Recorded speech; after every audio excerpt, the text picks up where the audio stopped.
What's up, guys? This is CJ and Sarah.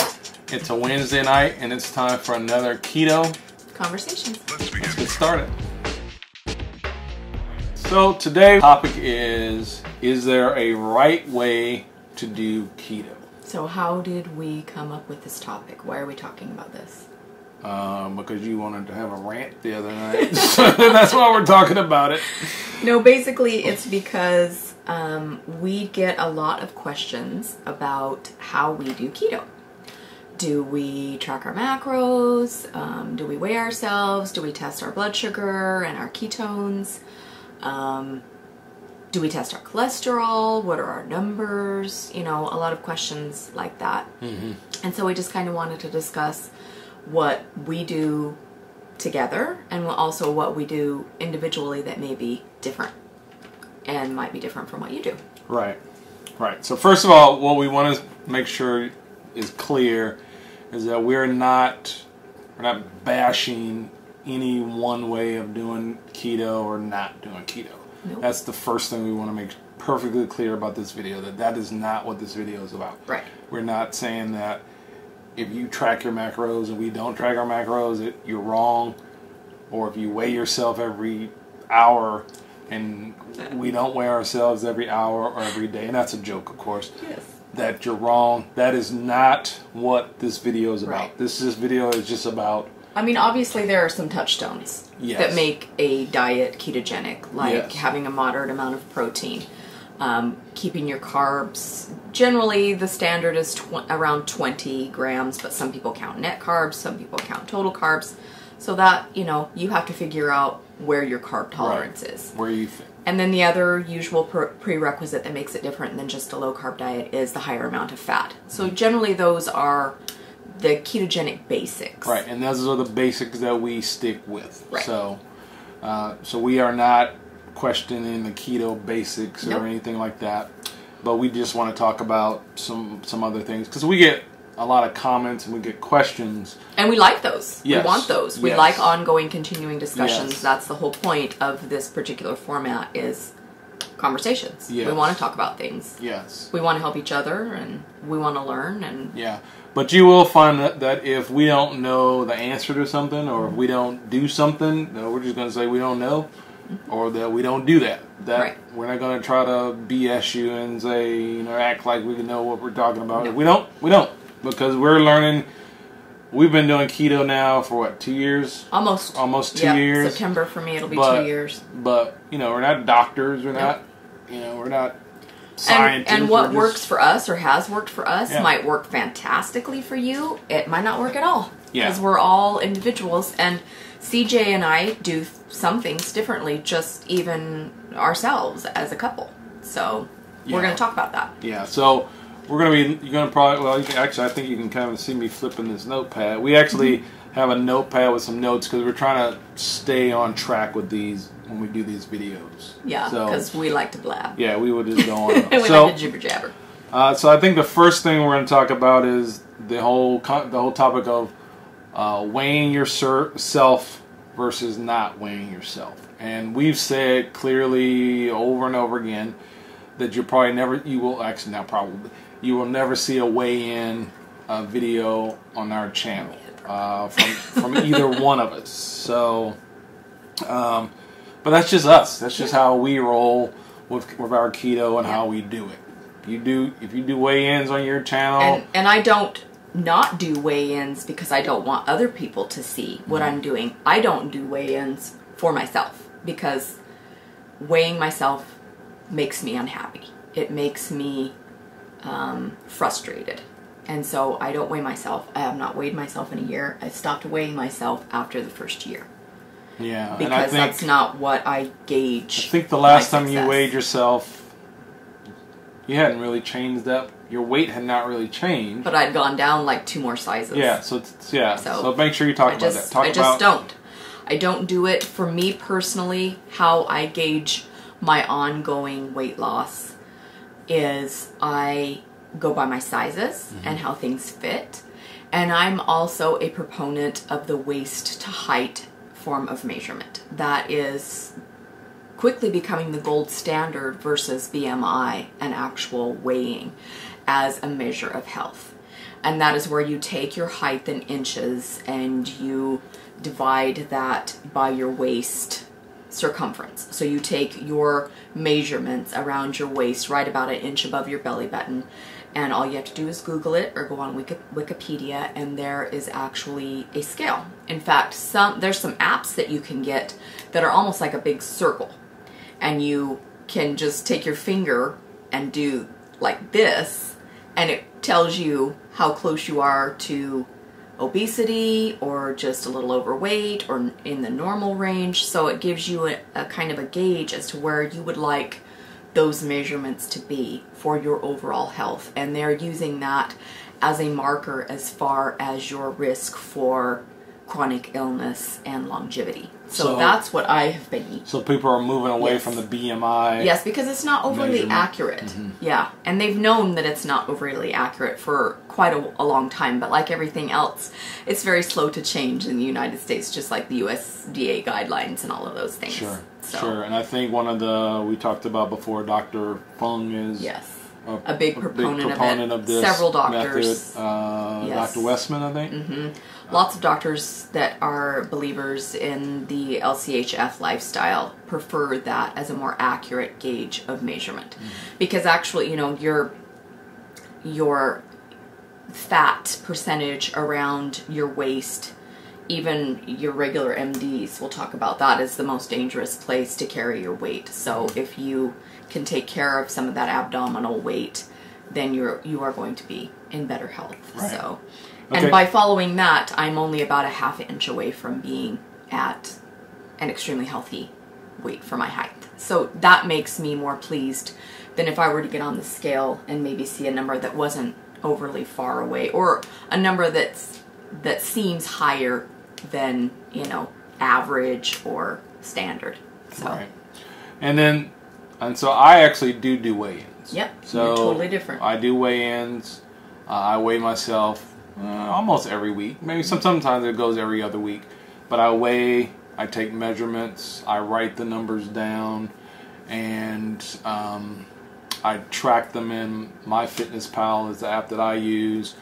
But I gauge all of that when I weigh myself. It's with a grain of salt. And then when we did the carnivore experience, I lost 4 or 5 pounds depending on what day it was.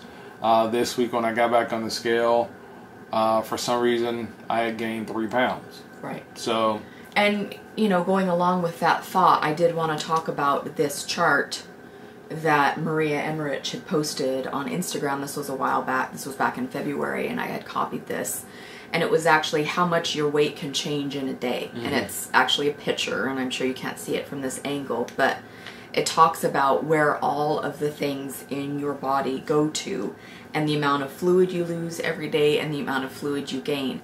And basically what the total of this is that you can add up to 5.5 pounds of fluctuation just in one day.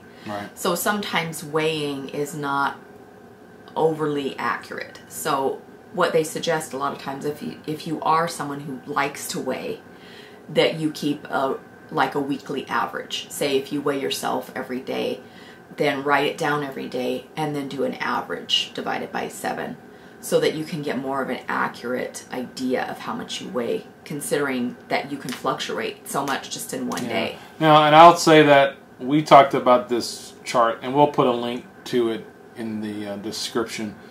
That after I kind of read that information, then I started saying, okay, when I weigh myself, I'm going to maybe subtract some of that weight, the fluid, and the food that's in your body.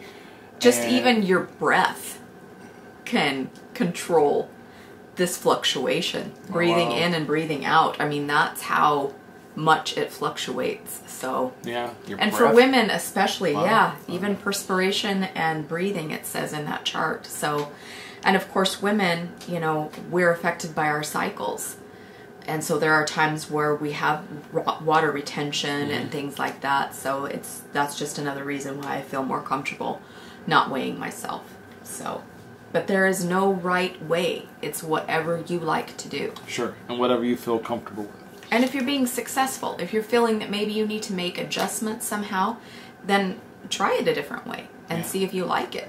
Yeah. So the next part of this conversation is the age-old topic of tracking macros or not tracking macros. And so I am a person, and I really think that comes down to just your personality and the type of person you are. I definitely do. When I first started keto, well, actually, even before keto, when I was just trying to lose weight by restricting my calories, I was tracking everything that I ate. Because you had visited a dietitian. Yeah, I had visited a dietitian. But then when I switched over to doing keto, I still tracked. And I tracked probably almost a year. I had got up to, I don't know, like 495 days on a streak, and where I was actually tracking. And now my tracking has been sporadic, but I do know for me, tracking is probably the best way for me to do keto. Just because, and I think it's because that's just how I think.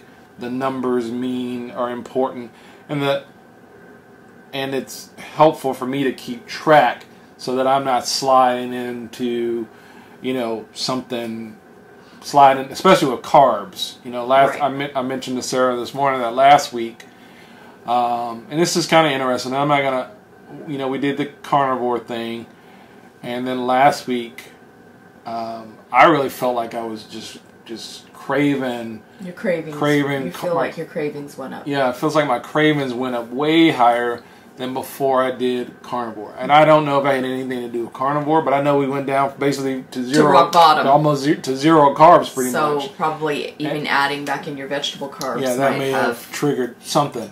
So that's something. Or been like starting over. Yeah, that's something that I noticed last week in just my own personal, everyday keto journey, is that I was just, I was snacking or wanted to snack a lot more. And one of the things that I said all that because I know that it's easy, especially with carbs, to go over that, whatever your threshold is. Right. So my threshold for carbs actually is, I think in my Fitness Pal now, I have my carbs down at about 15%. And so it's easy to go over 15%, 15 grams of carbs every day. Not percent, right. Right, I'm sorry, not percent. 15 grams, it's easy to do that in a heartbeat. And so I really have to watch that. And one of the things that, because I'm always reevaluating what I do, and, one of the things that I need to really buckle back down on is tracking. But that's what works for me. Right. And that's your personality. Now, I'm a list maker. I mean, you would think that would be something I would be interested in doing, but I'm just not.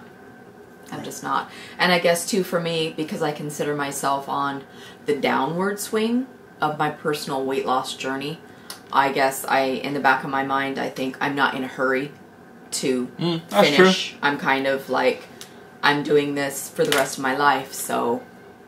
That's true. And I'm just going to keep going. That's kind of an important point about us, because now when I started keto, I wanted to lose 100 pounds. That's been your goal. I still have not lost 100 pounds. However, we look at keto as a lifestyle. It's right. This is not something that we are doing for X number of days or X number of years. We're not looking at it as a diet. Right. We're in this for the long haul. We've made a mutual decision that this is now our lifestyle. This is how we live, our lifestyle. We eat keto every day, all day, 365 days a year. Sitting on our table. I can't show you what's sitting on our table. Yeah. Well, no, because then it might throw somebody off. Somebody might... A picture. Come on. So this is what's sitting on our table. But we didn't put it here. No. We've got We both have non-ketogenically eating people in our lives. And so we have non-keto food in our houses. All the time. We both work outside the home. So we're constantly bombarded by what other people eat, what other people are bringing in. Yeah. And I was telling Sarah that kind of food, stuff, actually, that looked really good this morning. Right. There are certain types of foods that you still appreciate as things that you used to love or maybe would like to eat. Yeah. But yeah, exactly. So this wasn't, when we went to bed last night, this wasn't No, my son. This wasn't on our table. When I got up this morning, this was sitting on the table. How could you do that to me? And but again, he's not doing keto, you know, and so that's cool. But I could look at that, I could appreciate, wow, that looks good, but I know that it's not, I don't have to have it. Right. You know, I'm to that point. Because yesterday we had a dessert. We had our 4-layer dessert, and it my mom was telling you though that they were playing that 5-second game, and so the question was, name 3 things that your mom likes to eat. And you're talking about with the kids? Yes, with my daughters, and it was one of them said meat, and the other one said cheese, and then my younger daughter said after that, she said anything ketogenic. Right. So they know just by watching me what, you know, and I said, well, you didn't say coffee. And she said to me, Mom, that's things you drink. Right. So I just thought it was funny. Even though they're 6 and 7, they know what I eat. They know what you eat. Yeah. My daughter's the same way. Yeah. My daughter's... That you don't eat sugar. She knows that. Yeah. And she still offers me things. Yeah. But you want to buy it, you want to taste. Right. And she know, and I pass it up, and I tell her, well, I can eat that, but I've chosen not to eat that, and this is why I'm not going to eat this. But that's not a big deal. So I think we've kind of veered off. So you don't track. I do not track. I have never tracked. Right. That's right. You haven't tracked. In fact this notebook that we wrote our notes in is a daily food intake tablet. Right. And it has never been used for that purpose. You know what? Maybe I should take that. I'll give it to you. Maybe I should take that because maybe I need to go back to old school using pen and paper. Yeah. To get back on track. So, anyway, so again, tracking macros or not tracking macros, it comes down to your own personal choice. Right. I guess that's what where we're going. And so there is no right or wrong. There is no right or wrong. There are choices. Yes.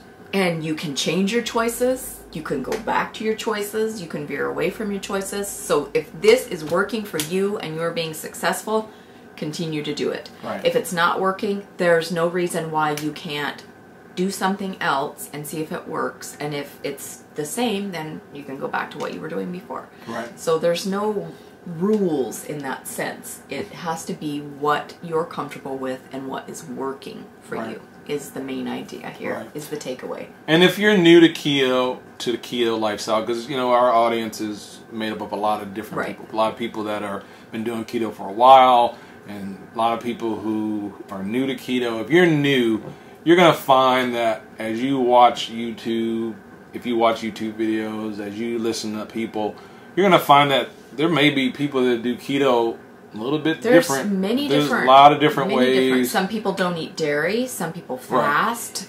You know, there's so many different styles. Yeah, and the thing about it is, again, yes, there are the basic foundational principles of what makes something the ketogenic lifestyle versus like low carb. Right. Yeah. But again, like Sarah just mentioned, there's some people who include fasting. You know, you fast. In fact, we were talking about that this morning. How I said I want to go back to. That you would like to try doing. I want to go back to fasting again because I had kind of gotten away from that. But you don't have to fast to be successful on keto. Nope. Or you can stop fasting for a while, like you did, and go back to it for a while and see how it feels. I guess we both like seeing how something feels. How's it working? I'm going to try it. I want to see how it feels. And that was basically the same reason why we did the carnivore experiment, is just because let's just see.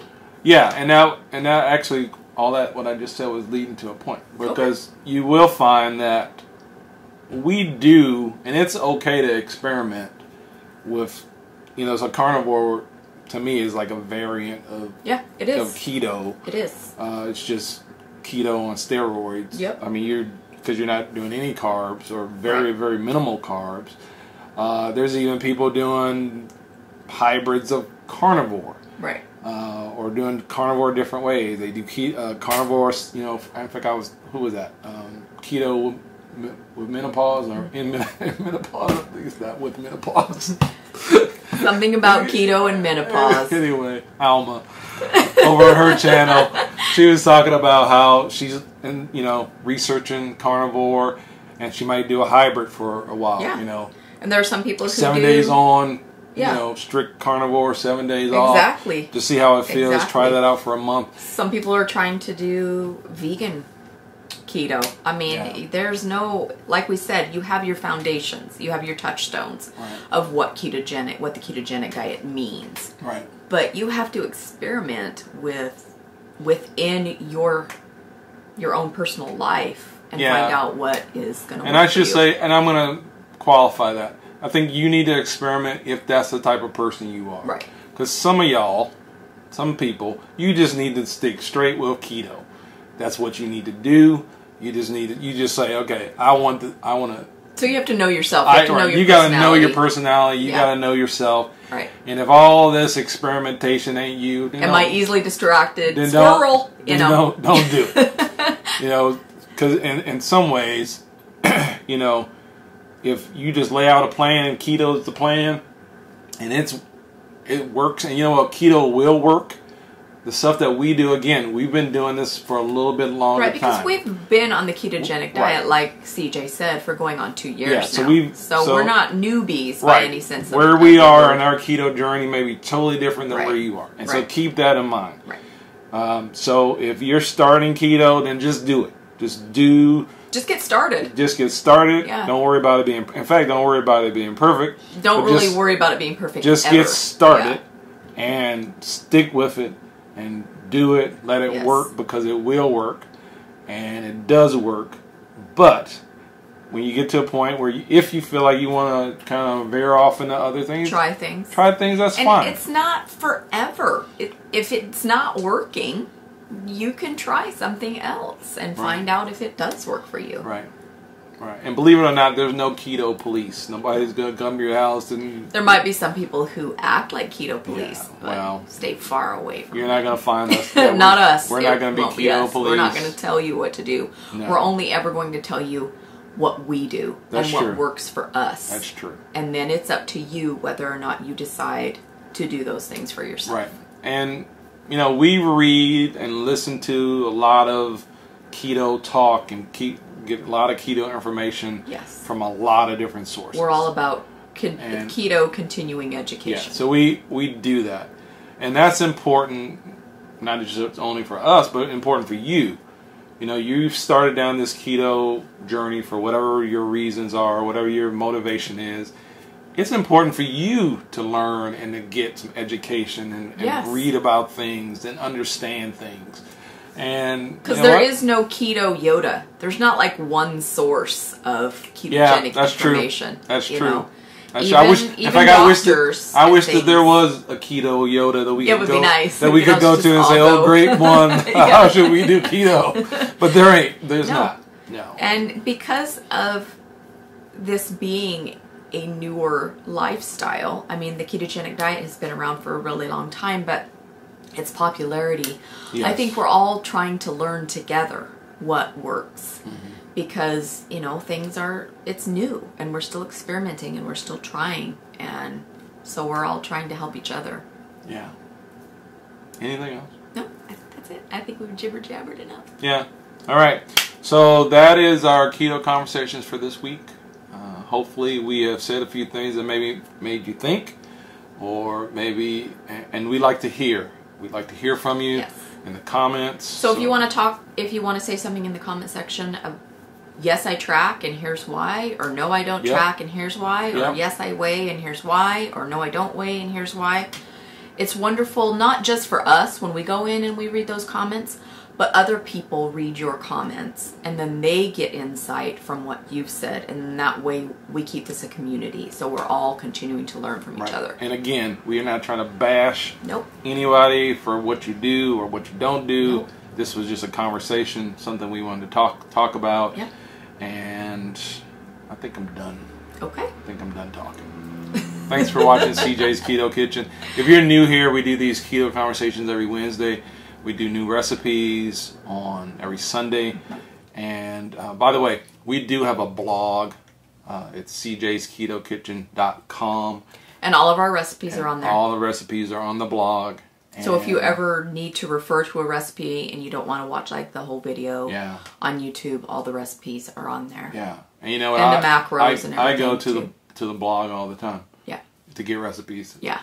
Because I forget. Yeah, because when we want to make things that we have already made before and put on YouTube, like I made, what did I make last night? I made or the other night I made something and I needed to look it up. Oh, we had a barbecue and I made the 4-layer pudding dessert, and I've made it probably 5 times in the last year, but I still looked it up. Yeah. So CJ'sKetoKitchen.com is actually a blog. It's a website. So those resources are always there. And be sure if you go there that you can subscribe there as well and get because what we're going to probably try to start doing is there may be some things that we put on CJ'sKetoKitchen.com, the blog, that won't be on YouTube. That won't be on YouTube. There might just be some really quick recipes that we put together and we just don't film them. But right, like Sarah's summer fluff we initially had just on the blog. Yeah. So yeah. So check it out. Yep, check it out. Thanks for watching, and we will talk to you guys later. And subscribe. Oh, yeah, we would love to have you come back and hit the notification bell so that YouTube lets you know when we're doing our jibber jabbering. Yep. All right. Thank you guys. Bye-bye. Bye. Peace.